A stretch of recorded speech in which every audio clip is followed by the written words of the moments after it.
Komandan ini bisnya. Izin komandan.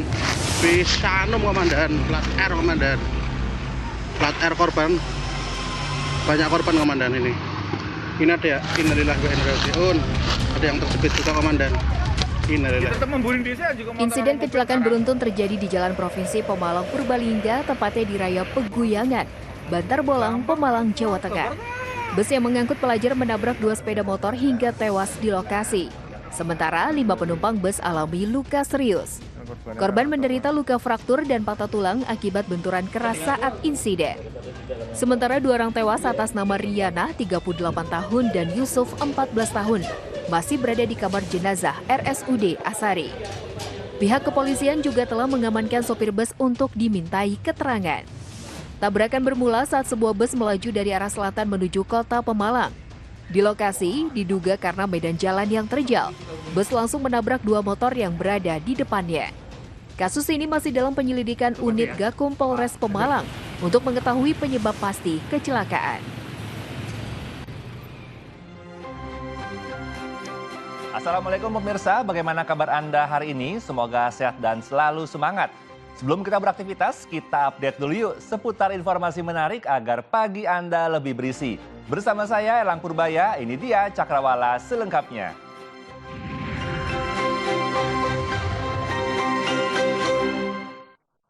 Pemirsa, seorang pencuri sepeda motor dikeroyok warga di Jalan Hutan Kenanga Cipondoh, Kota Tangerang, Banten.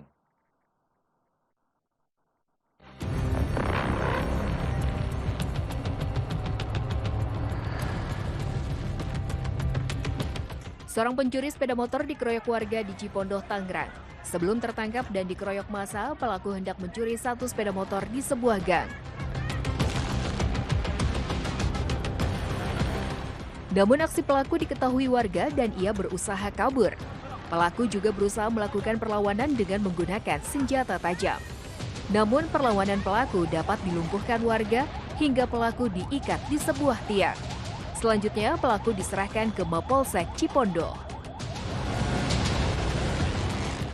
Ratusan orang dari Partai Buruh, Organisasi Serikat Buruh dan Masyarakat Sipil menggelar aksi demonstrasi di depan kantor Komisi Pemilihan Umum KPU Republik Indonesia. Selama ini tidak didengarkan oleh penguasa. Suara yang selama ini hanya oligarki yang didengarkan. Ratusan orang dari Partai Buruh, Organisasi Serikat Buruh dan Masyarakat Sipil menggelar aksi demonstrasi di depan kantor Komisi Pemilihan Umum. Masa peserta aksi mendesak peraturan KPU tentang pemilihan kepala daerah pilkada yang sesuai putusan Mahkamah Konstitusi nomor 60 dan 70 tahun 2024 segera dikeluarkan tanpa ada tafsir lain.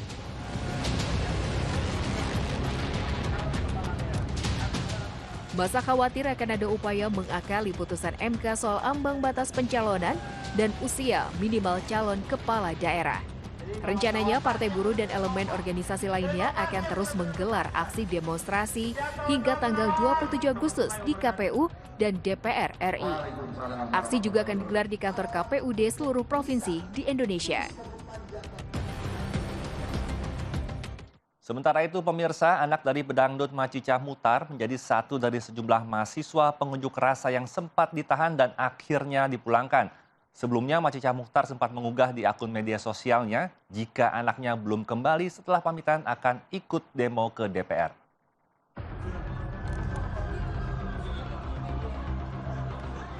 Didampingi rekannya, pedangdut Macica Muchtar mendatangi Polda Metro Jaya pada Jumat sore. Kedatangannya ke Mapolda Metro Jaya adalah untuk menjemput anaknya bernama Muhammad Iqbal Ramadan yang ditangkap oleh pihak kepolisian pada saat unjuk rasa penolakan RUU Pilkada di depan gedung DPR MPR RI Senayan, Jakarta Pusat pada hari Kamis kemarin. Macica menyebut hendak membawa buah hatinya tersebut ke rumah sakit untuk diberikan tindakan medis dan visum karena mengalami patah tulang hidung usai ditangkap pihak kepolisian. Katanya ditahan di sini di Polda Metro di Reskrimum. Jadi hari ini saya hadir untuk menjemput anak saya, kemudian saya mau bawa ke rumah sakit. Informasi yang diterima kondisi anak ibu seperti apa, Bu? Hidungnya patah, jadi harus saya bawa berobat, mau visum dulu. Muhammad Iqbal Ramadan pun akhirnya dipulangkan usai menjalani pemeriksaan di Mapolda Metro Jaya. Dirinya sebenarnya meminta perlindungan pada petugas polisi berseragam preman agar dipisahkan dari lokasi unjuk rasa. Namun, dirinya justru ikut ditahan bahkan mendapat kekerasan oleh oknum tentara saat hendak membantu rekannya.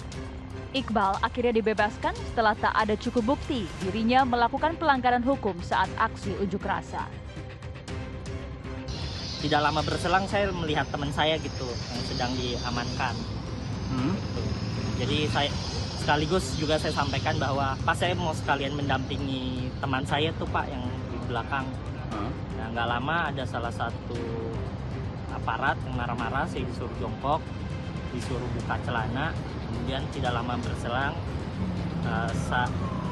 saya menduga ada salah satu aparat dari tentara angkatan darat menarik rambut saya, terus memukul kuping saya, kemudian menendang muka saya. Sebelumnya, pihak kepolisian mengamankan 301 orang pengunjuk rasa penolakan RUU Pilkada di depan gedung DPR MPR RI Senayan, Jakarta Pusat, lantaran diduga melakukan tindakan melawan hukum. Politisi PDI Perjuangan Krisdayanti menyatakan akan tetap maju sebagai calon wali kota Batu, Jawa Timur pada Pilkada 2024. Padahal beberapa hari sebelumnya, anggota DPR RI itu sempat memberi kabar mundur dari pencalonan melalui akun media sosialnya.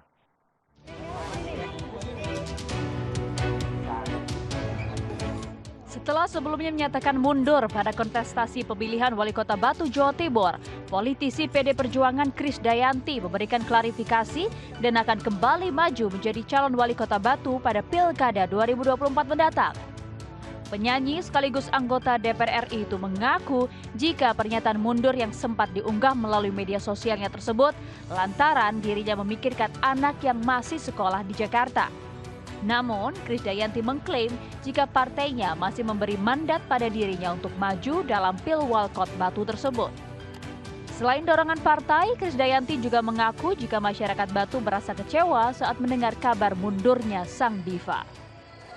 Tahun ini saya dihadapkan dengan kontestasi legislatif dan juga eksekutif. Jadi saya terus terang di jelang purna DPR RI hampir 5 tahun saya bertugas, pasti ada sedikit keraguan atau kecemasan. Boleh rasa guilty sedikit karena saya akan meninggalkan banyak tugas-tugas saya sebagai istri, ibu, dan anak-anak yang 2 yang sudah besar dan 2 yang masih kecil ini juga harus terus mendapatkan perhatian karena memang sekolahnya di Jakarta. Karena unggahan saya kemarin di media sosial ini sangat memberikan respon yang sangat beragam dan saya tidak menyangka, dan ini menjadi satu titik balik bagi saya untuk terus mengingat bahwa akar rumput ini sudah bergerak, relawan dukungan yang sangat luas ini sudah sangat besar artinya buat saya, jadi pantang untuk mundur. Jadi insya Allah saya akan memastikan diri untuk maju sebagai calon kepala daerah wali kota Kota Batu tahun 2024 ini. Komisi 2 DPR RI, KPU RI, dan pemerintah menyetujui peraturan KPU PKPU nomor 8 tahun 2024 tentang pencalonan kepala daerah yang mengakomodir putusan Mahkamah Konstitusi atau MK. Peraturan KPU nomor 8 tahun 2024 tersebut membahas tentang ambang batas pencalonan kepala daerah dan batas syarat minimum usia calon kepala daerah sesuai putusan MK. Persetujuan diambil dalam rapat dengar pendapat Komisi 2 DPR RI bersama Komisi Pemilihan Umum KPU RI dan pemerintah dengan agenda pembahasan rancangan peraturan KPU PKPU nomor 8 tahun 2024 tentang pencalonan kepala daerah. Rapat dengar pendapat turut dihadiri Ketua KPU RI Muhammad Afifuddin, Ketua Bawaslu RI Rahmat Bagja, Ketua DKPP RI Hedi Lugito, Menteri Hukum dan HAM Supratman Andi Aktas, dan perwakilan Kementerian Dalam Negeri.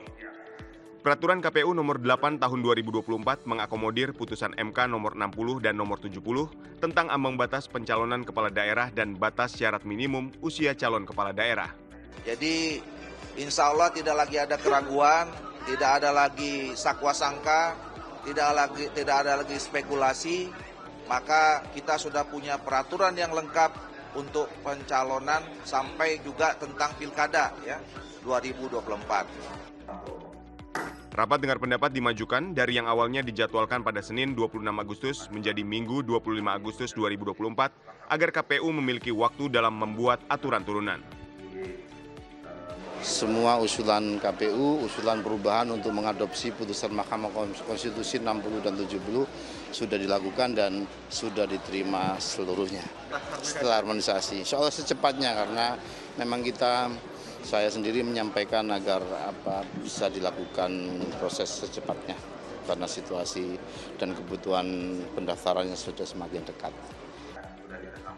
Sementara itu pelaksanaan pendaftaran pasangan calon kepala daerah akan dilaksanakan pada 27 hingga 29 Agustus 2024. Pemirsa, penyebab Ahmad Nizam tewas di tangan ibu tirinya Iftaur Rahmah karena sang pelaku cemburu. Pelaku menganggap perhatian suaminya yang tidak lain adalah ayah kandung korban berlebihan kepada bocah berusia 6 tahun itu dibandingkan kepada anak pelaku.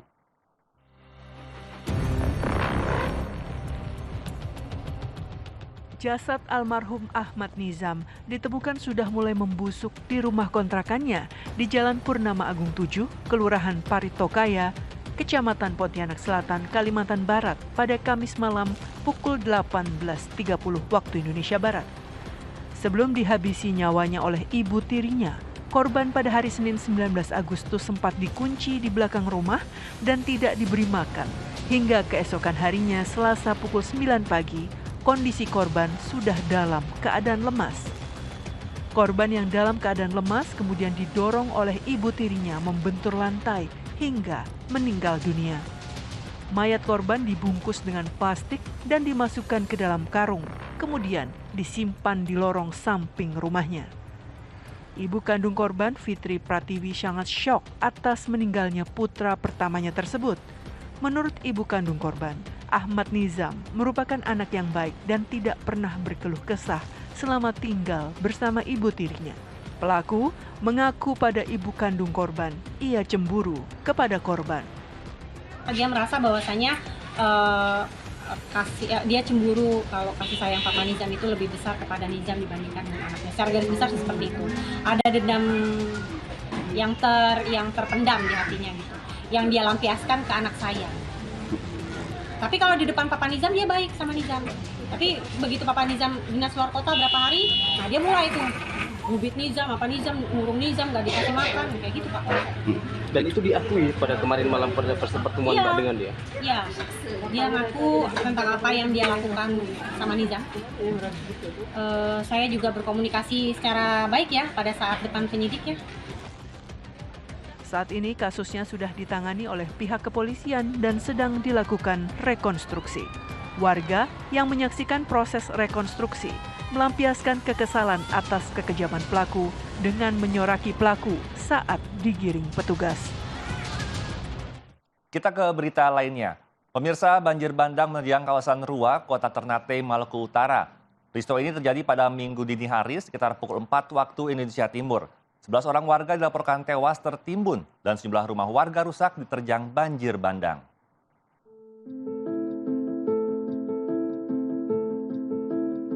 Curah hujan intensitas tinggi mengakibatkan banjir bandang yang menerjang kawasan permukiman warga di Kelurahan Rua, Kecamatan Pulau Ternate, Kota Ternate, Maluku Utara pada Minggu dini hari sekitar pukul 4 waktu Indonesia bagian timur. Hujan deras yang terjadi sejak Sabtu malam turut membuat tanggul penahan aliran kali mati di sekitar permukiman jebol, sehingga banjir menerjang kawasan permukiman warga. Banjir meratakan sejumlah rumah warga.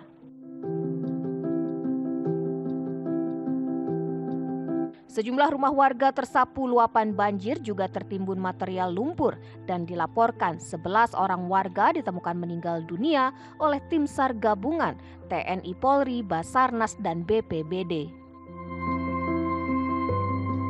korban yang sudah dievakuasi, yang sudah teridentifikasi itu ada 11 dan 10 sudah dilaksanakan evakuasi dalam kondisi meninggal dunia dan 1 sementara proses penggalian di bagian paling atas. Material saat ini gimana Bang? Sangat tinggi atau gimana? Sulit material, kesulitan atau gimana? Kesulitan jelas karena ini sifatnya banjir bandang, dia material lumpur, jadi kita sementara digerakkan dari Dinas PU untuk bantuan ekskavator. Korban yang ditemukan meninggal dunia sudah dievakuasi ke Puskesmas Jambula untuk dilakukan proses identifikasi.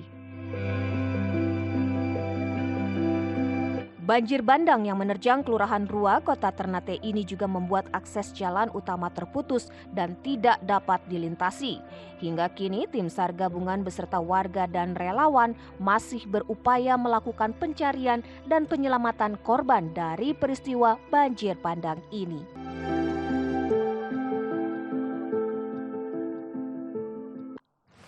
Viral babysitter aniaya balita. Selengkapnya sesaat lagi, tetap di Cakrawala.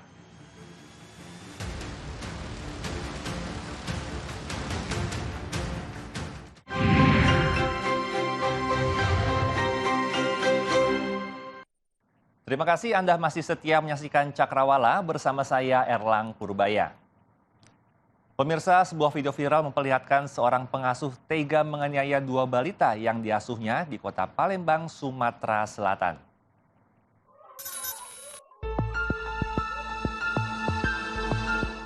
Beginilah rekaman CCTV yang memperlihatkan tenaga pengasuh menganiaya 2 anak balita yang sedang asik bermain di atas tempat tidur. Saat kedua balita sedang main di tempat tidur, tiba-tiba salah satu balita menangis kencang setelah satu kakinya digigit oleh sang pengasuh saat diminta untuk tidur. Saat ditanya oleh ibu korban, sang pengasuh mengelak dan beralasan luka di kaki korban akibat digigit nyamuk. Namun, ibu korban kemudian mendapatkan keterangan dari salah satu asisten rumah tangganya jika sang pengasuh sering melakukan kekerasan pada anak-anaknya. Tak berselang lama, sang pengasuh tersebut kabur dari rumah. Usai video penganiayaan ini viral di media sosial, terkuak jika ada korban lain yang juga menjadi korban kekerasan dari pelaku.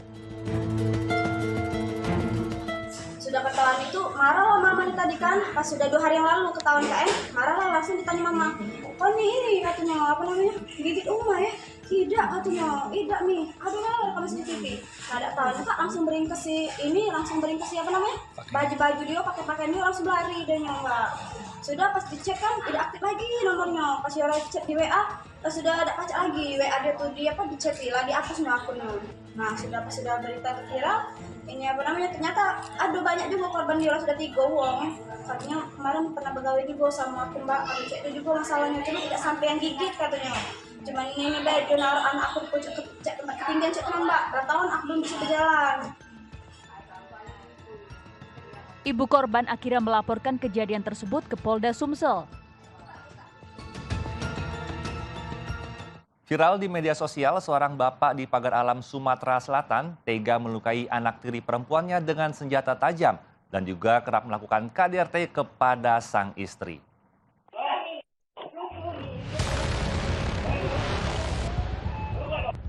Inilah video viral seorang laki-laki yang hendak kabur setelah cekcok dengan seorang anak tirinya dan sebelumnya sempat melukai tangan anak tirinya tersebut dengan benda tajam di dalam rumah.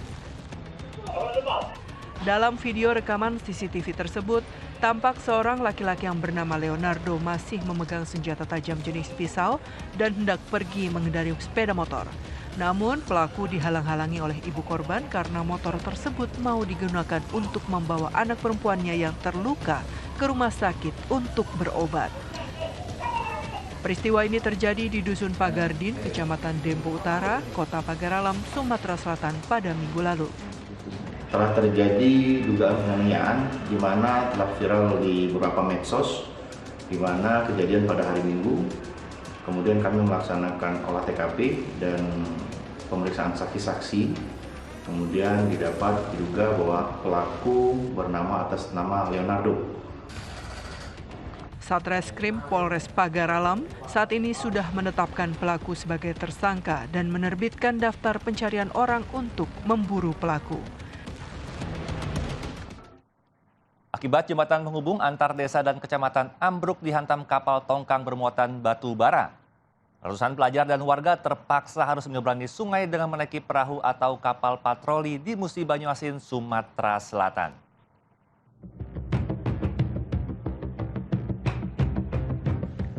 Ratusan pelajar sekolah dasar serta warga terpaksa harus menaiki perahu dan kapal patroli yang disediakan oleh aparat kepolisian akibat jembatan yang ambruk dihantam kapal tongkang bermuatan batu bara. Para pelajar ini terpaksa berangkat ke sekolah dan pulang ke sekolah harus dikawal polisi naik kapal patroli yang disediakan oleh Polda Sumatera Selatan agar tidak terjatuh ke sungai. Kondisi ini dilakukan sudah 1 pekan lebih sejak jembatan di kawasan Karang Agung di Kecamatan Lalan, Musi Banyuasin rusak.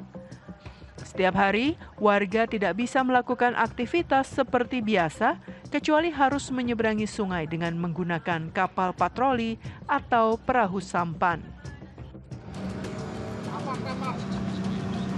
Sudah menurunkan kapal pesat Aero dan ada 4 ketek atau tongkang motor yang sudah kita turunkan untuk melakukan penyeberangan terhadap anak sekolah, masyarakat, karyawan yang ada di Lalan. Putusnya jembatan sepanjang lebih dari 100 meter ini membuat warga terisolir dan mengakibatkan perekonomian warga di Kecamatan Lalan terganggu. Puluhan pasangan pengantin di Jawa Barat, mulai dari kalangan lanjut usia hingga usia muda yang sudah masuk dalam kriteria pernikahan, mengikuti nikah massal di depan Gedung Sate Bandung, Jawa Barat.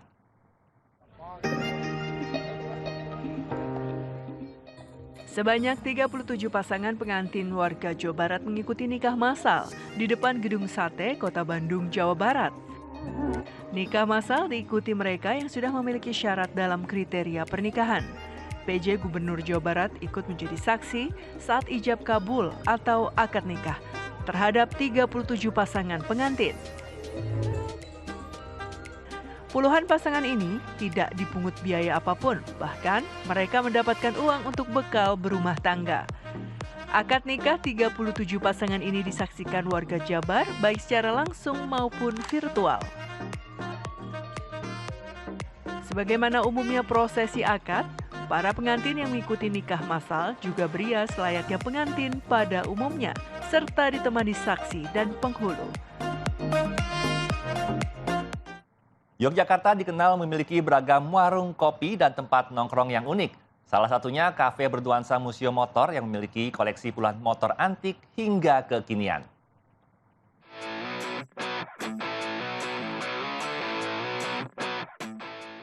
Anda anak motor atau sekedar hobi melihat motor klasik hingga sport? Montero Warung Kopi dan Bikers Base Camp di Sleman, Yogyakarta ini bisa menjadi referensi untuk dikunjungi. Ya, Warung Kopi dan Bikers Base Camp ini memiliki sekitar 70 koleksi motor yang pernah ada di Indonesia. Bak Museum Motor, warung ini memajang beragam motor klasik hingga sport berbagai merek. Salah satunya motor klasik berwarna biru keluaran tahun 1963 ini. Motor klasik tersebut merupakan motor elektrik starter pertama milik pabrikan Yamaha dan hanya ada 1 di Indonesia. Tak hanya melihat koleksi motor, pengunjung juga bisa menikmati makanan dan minuman sambil melihat pemandangan alam Gunung Merapi. Tempat nyaman, terus pemandangan eksklusif ke alam ya. Tempatnya parkir cukup lumayan. Pengelola sengaja membuat konsep warung kopi yang berbeda sekaligus sebagai edukasi tentang perkembangan motor dari masa ke masa. Kita coba bikin tempat yang proper untuk anak-anak motor. Jadi anak motor yang dalam artiannya semua anak motor, nggak cuma anak moge atau nggak cuma anak klasik atau cuma anak Harley, tapi benar-benar semua kalangan kita berusaha. Pokoknya siapapun, bahkan yang tidak naik motor tapi hobi motor, kita sediakan tempat untuk mereka bisa happy di sini. Warung kopi yang berada di kawasan Pakem, Sleman ini buka setiap hari kecuali Selasa sejak pukul 3 sore hingga 11 malam dan 8 pagi hingga 11 malam saat akhir pekan. Makanan seblak kini makin bervariasi dengan kehadiran inovasi terbaru, seblak gurita yang sedang populer di Palembang, Sumatera Selatan. Menggabungkan daging gurita dalam berbagai ukuran dengan kuah seblak yang kental dan juga pedas. Berita ini sekaligus menutup perjumpaan kita pagi ini. Saya Alang Purbaya beserta kru yang bertugas pamit undur diri. Tetap semangat, sampai jumpa dan wassalamualaikum.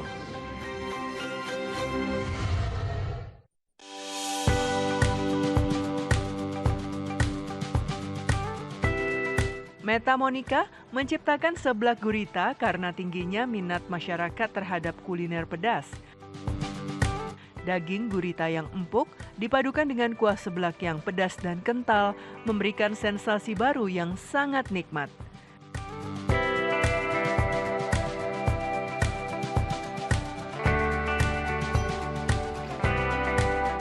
Proses pembuatannya mirip dengan seblak pada umumnya, namun daging gurita direbus selama 1 hingga 2 jam agar empuk. Untuk kuahnya, Monica menggunakan campuran cabai, bawang putih, dan kencur yang digiling halus dan ditumis hingga harum. Sementara itu, kerupuk udang direbus dalam air panas, dicampur dengan telur, kemudian digabungkan dengan daging gurita, bakso, aneka suki, dan sayuran sebelum dimasak dengan api kecil. Seblak gurita siap dihidangkan. Palembang ini belum ada di seblak gurita, jadi kita ada inisiatif coba jual seblak gurita. Mungkin viral ya, ternyata viral gitu. Itu ceritanya. Untuk harganya sendiri?